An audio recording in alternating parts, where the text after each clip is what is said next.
بیگلو پاره میشی داره.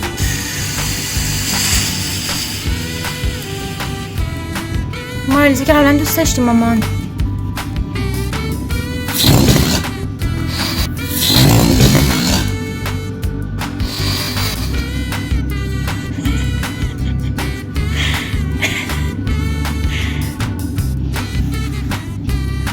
مارلی این ترس داره؟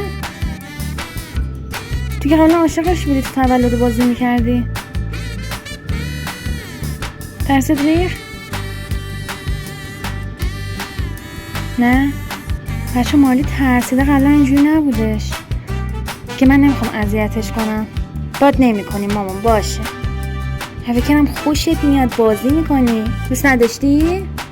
اشکال نداره، خواستم تو شاد باشی.